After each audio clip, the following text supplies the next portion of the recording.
The seal takes 4 seconds to breach completely. In the first second, the pressure differential between the suit interior and the lunar vacuum outside begins forcing gas through the compromised seam at a rate the suit's emergency systems cannot compensate for.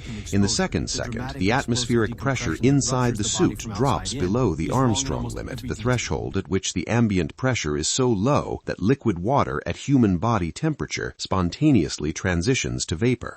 In the third second, that transition begins occurring not in a glass of water, not in a laboratory apparatus, but in the moisture lining your lungs, in the fluid surrounding your joints, in the saliva in your mouth, in the blood moving through the capillaries closest to your skin surface. In the fourth second, you are still conscious. You can still feel everything. The Hollywood version of vacuum exposure, the dramatic, explosive decompression that ruptures the body from outside in, is wrong in almost every specific detail. You do not explode. You do not freeze instantly. You do not lose consciousness in the first moment. What happens is quieter and more methodical and considerably more thorough. The vacuum does not attack you. It simply removes the pressure that was keeping your body's chemistry in its operational state, and your body begins, with complete physical indifference, to come apart from the inside. The Armstrong limit sits at approximately 6.3 kilopascals of atmospheric pressure. At sea level on Earth, the pressure is 101.3 kilopascals, enough to keep water liquid at temperatures up to 100 degrees Celsius. As pressure decreases, the boiling point of water decreases with it. At the Armstrong limit, water boils at 37 degrees Celsius, which is human body temperature. This means that at pressures at or below the Armstrong limit, every water-based fluid in the human body is at or above its boiling point. The process by which these fluids transition to gas within body tissues is called ebullism. It begins in the tissues with the lowest local pressure, typically the soft tissues of the mouth and throat, and progresses inward. The gases expanding within the subcutaneous tissue cause visible swelling as the skin distends outward to accommodate the increasing volume.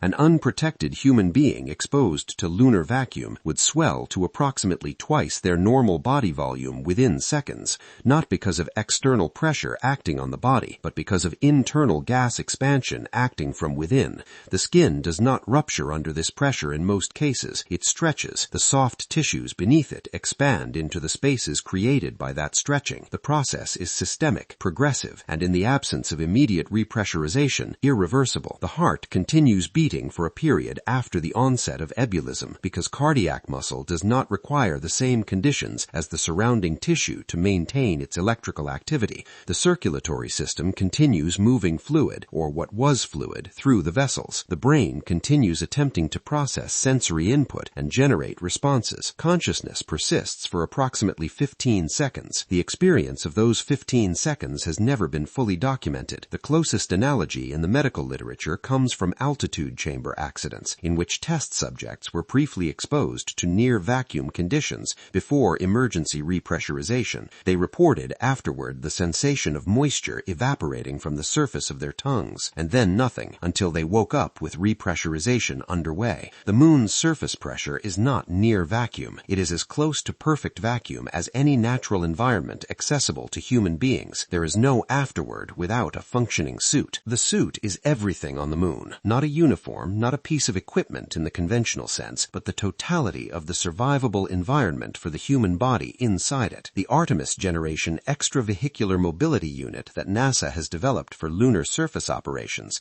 is an engineering achievement of genuine complexity. A portable life support system, pressure vessel, thermal regulation apparatus, radiation attenuator, and communication platform integrated into a wearable assembly that must maintain its integrity across a surface environment specifically hostile to every one of those functions simultaneously. The lunar surface presents mechanical challenges to suit integrity that have no equivalent in low Earth orbit operations. The primary mechanical threat is not what you might expect. It is not temperature. It is not radiation. It is dust. Specifically, it is the dust that covers every exposed surface of the moon to a depth that varies from centimeters to meters, dust that the Apollo astronauts discovered within hours of their first surface excursions was unlike any particulate material encountered on Earth, and that subsequent analysis has confirmed is among the most mechanically aggressive substances that human engineering has ever been required to contend with. Lunar regolith is the term used to describe the layer of fragmented material covering the the Moon's solid bedrock surface. On Earth, regolith is produced by a combination of physical weathering, chemical weathering, and biological activity. Wind and water round the edges of particles. Chemical reactions alter their surface composition. Biological organisms break down material and produce new compounds. The net effect of these processes over geological timescales is sediment with rounded, relatively smooth particle morphology, material that compresses and flows, and whose edges, while not harmless, are not acutely damaging to soft biological tissue. The Moon has none of these processes. There is no wind. There is no liquid water. There is no biology. The regolith on the lunar surface has been produced over 4.5 billion years by a single dominant process: impact. Meteorites of every size, from microscopic to continental, have been striking the lunar surface continuously since its formation, shattering the existing rock into progressively smaller fragments, fusing those fragments into glass beads through the intense heat of impact events,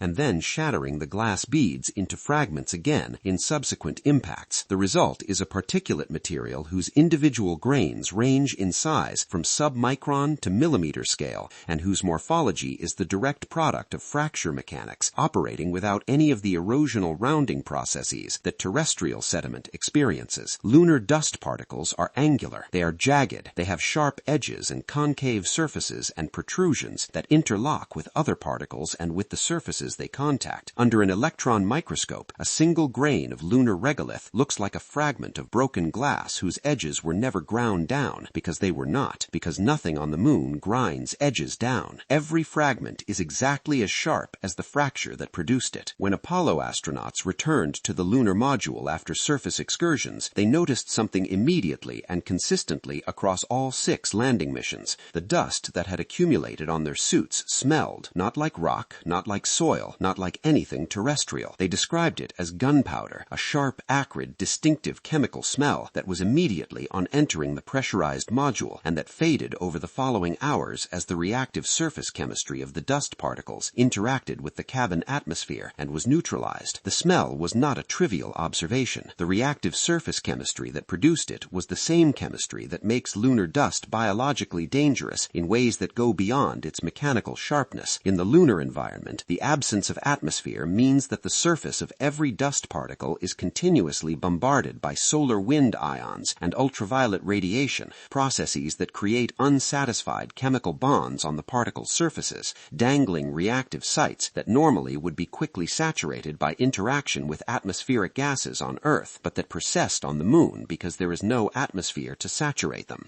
These reactive surfaces are what produce the gunpowder smell when the dust contacts the moist atmosphere of the lunar module. They are also what makes the dust chemically aggressive to biological tissue. When lunar dust particles are inhaled, which is difficult to prevent given the particle size range and the static charge the dust accumulates from solar wind bombardment, they do not behave like terrestrial dust in the respiratory system. The mechanical sharpness of the particles damages the epithelial lining of the airways in a manner that researchers have compared to asbestos exposure, not identical in mechanism, but similar in outcome. The particles do not dissolve, they do not break down, they embed in tissue and remain, continuing to damage surrounding cells through both mechanical abrasion and chemical reactivity. The condition that would result from chronic exposure to lunar dust has been termed lunar silicosis in the research literature, by analogy with the terrestrial occupational disease caused by crystalline silica inhalation. The Apollo astronauts experienced limited exposure during short surface excursions.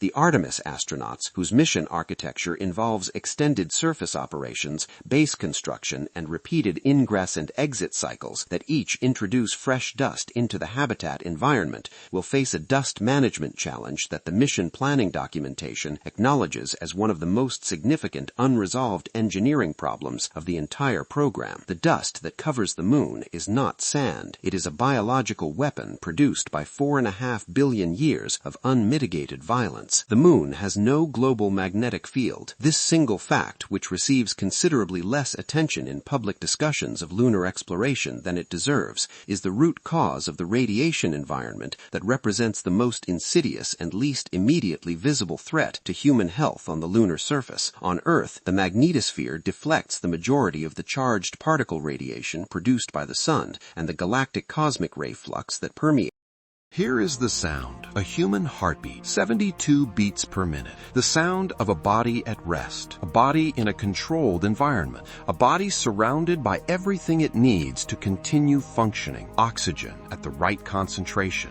temperature within a narrow survivable band, atmospheric pressure calibrated to keep blood from boiling in the veins, radiation levels low enough that cellular DNA can repair itself faster than it accumulates damage. A heartbeat at 72 beats per minute is the sound of a human being in an environment built for human beings. Now imagine that heartbeat 450,000 kilometers from the nearest hospital, 450,000 kilometers from the nearest breathable atmosphere that exists outside a machine, 450,000 kilometers from any possibility of evacuation, resupply, or rescue. The heartbeat does not change, 72 beats per minute. The body does not know how far it is from help. The engineering keeping it alive does. And the gap between what the human body requires to maintain that rhythm and what the hardware surrounding it can reliably provide across 10 days in the most hostile environment our species has ever deliberately entered is the story that the press releases and the launch day celebrations do not tell. This is not a celebration of Artemis II. This is an audit of it, a technical examination of what it actually means to keep 4 human beings alive between the Earth and the Moon, what the engineering specifications require, where the margins are thin, and what happens in the scenarios that nobody at a press conference wants to be asked about. The Orion spacecraft that will carry the Artemis II crew is the most sophisticated human-rated vehicle ever built for deep space operations. That statement is accurate, and it is also, if you understand what it means, not entirely reassuring. Sophisticated does not mean simple. It does not mean robust in the way that simple systems are robust. It means complex. It means interdependent. It means that the number of components whose correct functioning is required to maintain the crew's survival is very large, and that the interactions between those components create failure modes that no single engineer or team of engineers can fully map in advance.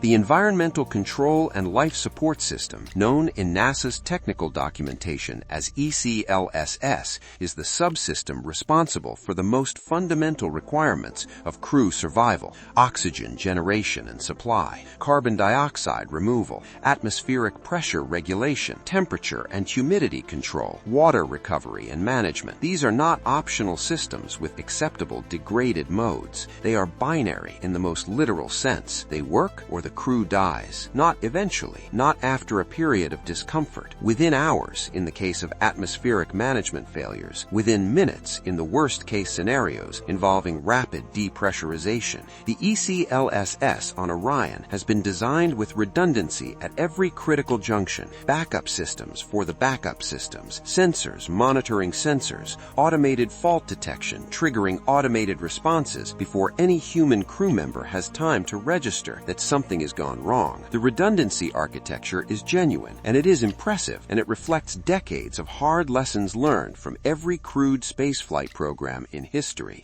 And the thing that the redundancy architecture cannot eliminate, the vulnerability that engineering cannot fully design away, is what systems engineers call redundancy fatigue. Redundancy fatigue is not a failure of a single component. It is a systemic condition that develops when backup systems are called upon to compensate for primary system degradations over extended periods of operation.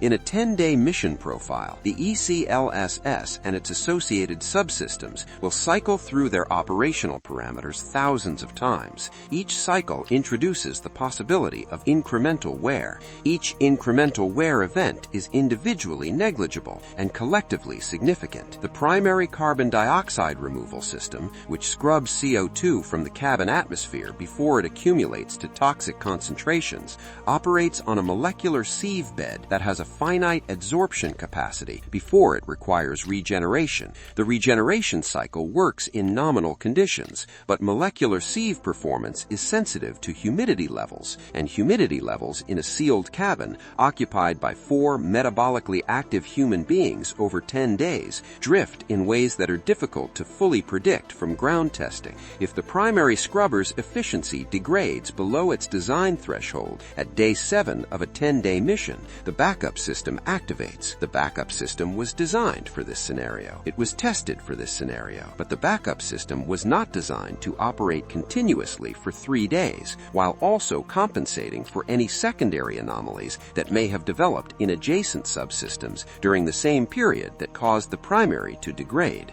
The backup exists for the failure. The backup's own vulnerability exists for the failure of the backup, and at day 7, 450,000 kilometers from the nearest replacement part, the margin between the second backup activating and the third backup not existing is a number that the mission risk analysts know precisely and that does not appear in any public document. The avionics suite governing Orion's navigation, guidance, and control systems faces a different category of challenge rooted in the thermal environment of deep space operations. In low Earth orbit, spacecraft pass through alternating periods of solar illumination and orbital shadow approximately every 90 minutes, creating a thermal cycling regime that hardware is designed and tested to withstand. In the translunar trajectory of Artemis II, the thermal environment is different in ways that matter to the longevity of electronic components. The spacecraft will experience extended periods of direct solar exposure without the cyclical relief of orbital shadow, followed by extended periods of exposure to the deep cold of space, where the sun is blocked by the moon's disk. The avionics suite, the processors and memory systems and sensor interfaces and communication electronics that collectively constitute the spacecraft's nervous system must maintain operational integrity across a thermal range that is wider and less predictable than the low Earth orbit environment for which the majority of the heritage components were originally qualified.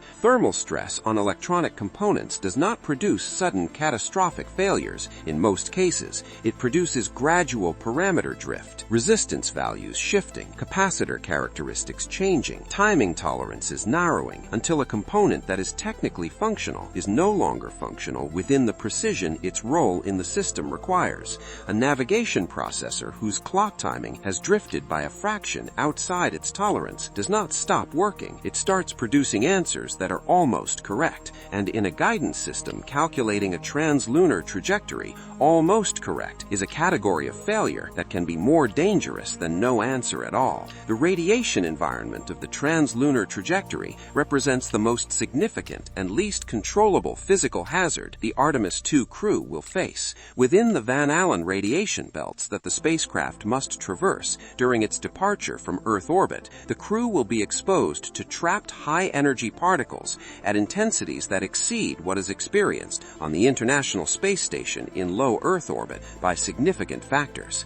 Beyond the belts, in the translunar space between the Earth and the Moon, the primary radiation sources are galactic cosmic rays and solar energetic particle events. Galactic cosmic rays are a constant background that the Orion crew module's aluminum structure and the water and equipment mass of the spacecraft's interior partially attenuates but cannot eliminate. Solar energetic particle events are not constant. They are episodic and partially predictable. When the Sun produces a significant coronal mass ejection directed toward the Earth-Moon system, the proton flux reaching an unshielded spacecraft can rise to levels that would exceed the career radiation exposure limits for NASA astronauts in a matter of hours. The Artemis II mission profile accounts for this risk. The crew has a designated shelter location within the Orion crew module, where the surrounding mass provides the maximum available shielding. The space weather monitoring infrastructure that provides advance warning of significant solar events will be active throughout the mission. The forecast models have improved significantly in recent years, and the probability that the 10-day mission window will overlap with a significant directed solar energetic particle event is calculated to be low. Low is not zero. The margin between a manageable radiation exposure and one that has immediate acute effects on crew health is a function of event magnitude, duration, and the crew's physical position within the spacecraft at the time of peak flux. All three of these variables are outside the crew's control. Now, stop. Let the technical language go for a moment. Let the specifications and the redundancy architectures and the thermal cycling parameters recede and consider instead what it actually feels like to be a human being in that spacecraft at the moment described in the mission timeline as Day 6, the lunar flyby, the moment when the crew passes around the far side of the moon and communications with Earth are cut completely. No signal, no voice, no data link, no confirmation that the trajectory is nominal, that the systems are performing within. Close your eyes for a moment and listen, not to music, not to narration, to this. What you are hearing is not a recording of thunder. It is not a sound effect produced in a studio. It is the actual electromagnetic voice of Jupiter, recorded by NASA's Juno spacecraft as it crossed the planet's magnetospheric boundary for the first time in 2016, converted from radio waves into audible sound so that human ears could process what the instruments detected. It sounds like screaming. It sounds like something enormous being torn open. It sounds in a way that is difficult to articulate without sounding unscientific, like warning. Juno's mission scientists described it in their published papers using careful technical language: intense plasma wave emissions, magnetospheric boundary crossing phenomena, electromagnetic chorus. But the engineers in the room, when the audio was first played back, used a different word. They said it sounded alive. And the deeper Juno flew into Jupiter's atmosphere, the more that description felt less like poetic license and more like the most accurate statement anyone had made about the largest planet in our solar system.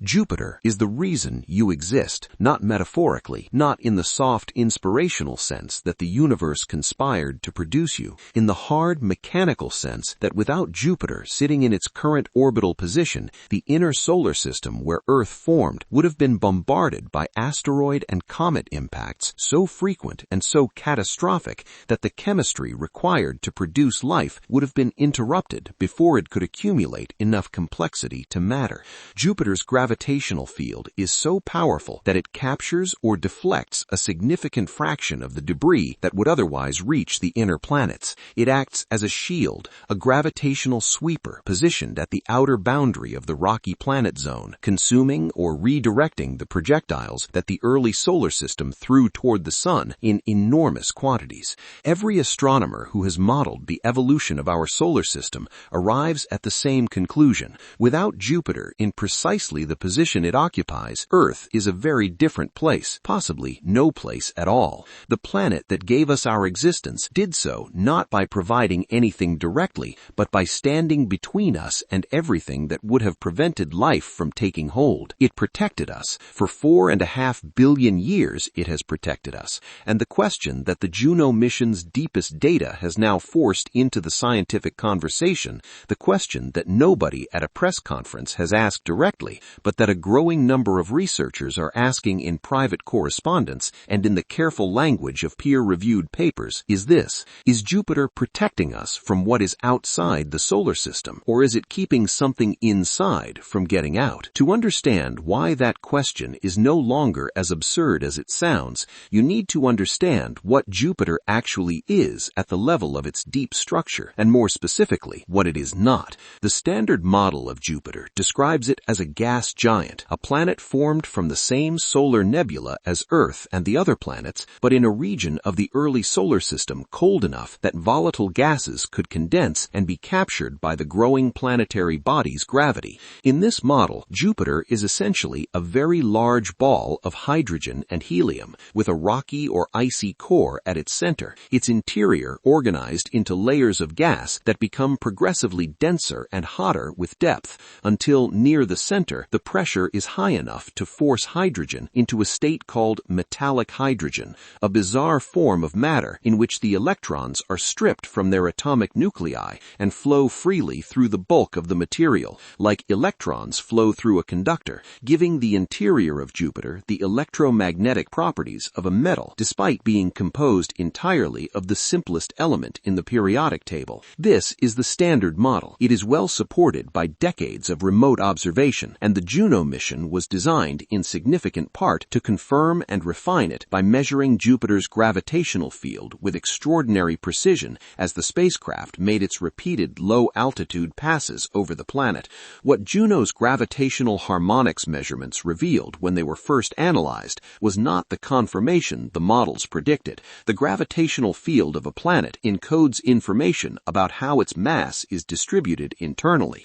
By measuring tiny variations in the gravitational pull that Juno experienced at different points in its orbit, the mission team could reconstruct a picture of the density distribution inside the planet without ever sending a probe below the cloud tops. What the gravitational harmonics showed was a core that was fundamentally different from the compact, dense, rocky or icy core the standard model predicted.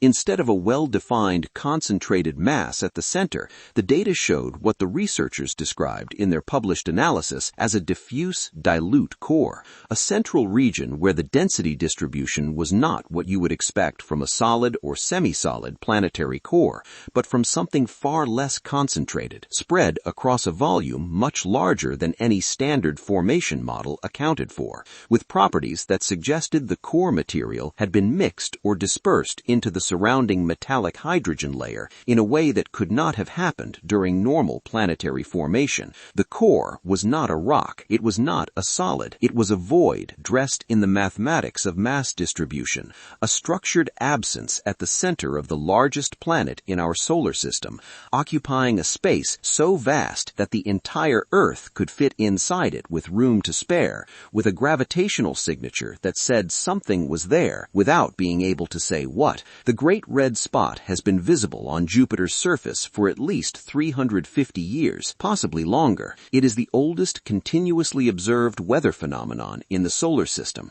a storm wider than the entire Earth, with wind speeds exceeding 400 miles per hour at its outer edges, rotating counterclockwise in Jupiter's southern hemisphere in a perpetual anticyclonic motion that should, according to the fluid dynamics of planetary atmospheres, have dissipated centuries ago. Storms on Jupiter are powered by the heat rising from the planet's interior. Jupiter radiates significantly more heat than it receives from the sun, which means the planet has an internal heat source, a reservoir of thermal energy left over from its formation that continues to power its atmospheric dynamics billions of years after the planet formed.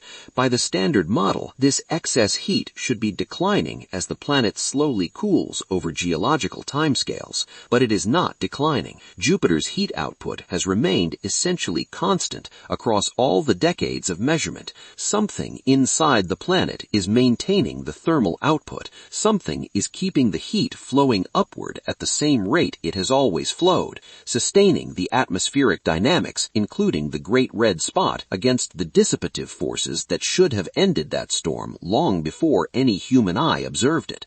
The standard model has no mechanism for this. The metallic hydrogen interior is electrically conductive, but not a heat source. The diffuse dilute core is not a radioactive heat generator, and yet the heat keeps coming, constant, regulated, from the interior of a planet whose core is not what it should be, sustaining a storm that should not still exist at a rate that does not change as the planet ages. Not a storm, an energy exhaust, a regulated release of energy from an interior that is maintaining its output with a consistency that natural cooling processes do not produce, a planet that functions less like a ball of gas and more like a machine that has been running for 4.5 billion years and shows no sign of stopping. The mythology of every ancient civilization that developed sophisticated astronomy contains versions of the same figure, a vast entity associated with the sky, with power, with something that existed before the current order of the cosmos was established. The Greeks called them titans, the entities that preceded the gods, older than Olympus, associated with forces that the gods themselves feared and worked to contain. In the mythological tradition, the titans were not destroyed. They were imprisoned, placed behind a boundary, confined to a space from which they could not escape, their power contained but not eliminated. The Greek word for this containment is Tartarus, not hell, not death, a place of confinement for something too powerful to be destroyed and too dangerous to be left free. In ancient Mesopotamia, in the cuneiform tablets that predate the Greek and Roman mythological traditions by thousands of years, there is a recurring phrase associated with the great planetary gods, a warning embedded in the ritual language of the astronomical priests who tracked the movements of the planets and interpreted their positions as as messages from the divine order. The phrase translates differently depending on the scholar and the specific tablet, but the core meaning is consistent across all versions. Do not awaken what sleeps in the deep place. The deep place in Mesopotamian cosmological language was not the underworld. It was not a metaphor for death or the unconscious. It was a specific location, a place of confinement, a place where something ancient had been placed beyond the reach of the ordered world, behind a... There is a sound that every human being born in the last 100 years has heard at least once. A steady, rhythmic beep in a quiet room. A heart monitor. The sound of a life being measured in intervals. The sound of something that could stop at any moment. Hold that sound in your mind for a moment, because the universe makes a very similar sound. Not audible to human ears, not detectable by any instrument you could hold in your hand, but present, measurable.